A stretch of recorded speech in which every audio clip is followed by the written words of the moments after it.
వెనక సరే. ఇప్పుడు మీరు ఇక్కడ నిలబడ్డ వాళ్ళని తినండి, నమ్మ తూర్పు వైపు. మీరు ఇక్కడ నిలబడ్డ వాళ్ళు నాకు తినండి, మీరు ఇక్కడ నిలబడ్డ వాళ్ళు కూడా నా వైపు తినండి. చెప్పేటప్పుడు జాగ్రత్తగా వినండి, తెలుసుకోండి. దిక్కులు చూసుకుంటా, ముచ్చట్లు ఆడుకుంటా, ఫోన్లు గెలుకుంటా, ఇంకోసారి లోపలికి వచ్చి ఇదేంటి అదేంటి అని అడగొద్దు. అందరికీ చెప్పేది మాత్రం ఒక్కసారి ఇక్కడ బ్రిడ్జి మీద ఉంచమని చెప్పారు.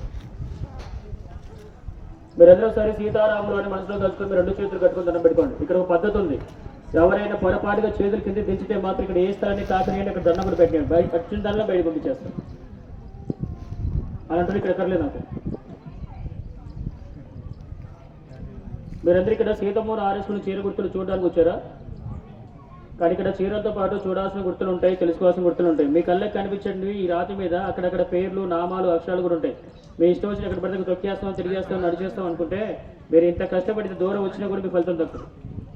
వాళ్ళకి నచ్చినట్టు ఉండగలిగితే, వాళ్ళకి నచ్చినట్టు ప్రవర్తించగలిగితే వాళ్ళ వల్ల మీకు ఏదైనా మంచి జరిగేది.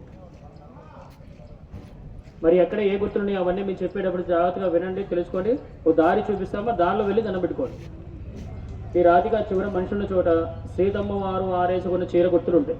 ఈ అడవిలో అమ్మవారు కట్టుకున్నవి నార వస్త్రాలు కాబట్టి ఆ నార చీరని రాయి మీద ఆరేస్తే ఆ ఆరేసిన చోట రాయి కూడా 5 రంగులతో అలాగే మారిపోయి ఆ చీర గుర్తులు చూడాలంటే ఇలా చుట్టూ తిరిగి వెళ్ళినప్పుడు అక్కడ కనిపిస్తే ఆ చీర గుర్తులు. ఈ మధ్యలో పూలు కనబడుతున్నాయి పసుపు వేసి. అక్కడ రాముడు వారు సీతమ్మ వారు అడవిలోకి వచ్చినప్పుడు ఈ రాతి మీద కూర్చొని వాళ్ళిద్దరు కాలక్షేపంగా ఆడుకున్నారంట. మరి వాళ్ళు ఏం ఆట ఆడుకున్నారంటే వామన గుట్టలు అంటారు. అవి 2 వరుసలు ఉంటాయి, 7, 14 గుట్టలు. ఆ 14 గుట్టలు కూడా స్వయంగా రాముడు వారు తయారు చేసుకునేవే. వాళ్ళ కోసం వాళ్ళే తయారు చేసుకుని, వాళ్ళే కూర్చొని, వాళ్ళే కాలక్షేపంగా ఆడుకుంటూ, వాళ్ళే కొన్నాళ్ళు ఇక్కడ నివాసం చేసుకుని ఆ తర్వాత ఇక్కడ నుంచి వెళ్ళిపోయారు.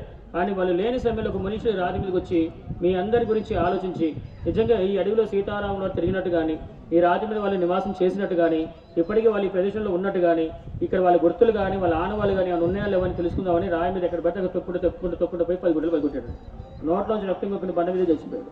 ఇప్పటికి కూడా ఎవరైనా చెడు చేసి చూడండి, అంత సత్యం చూపిస్తే మీకు. అలాంటి ప్రదేశం ఇది. ఇక్కడ నల్ల కనబడుతుంది రాయి మధ్యలో మీకేమన్నా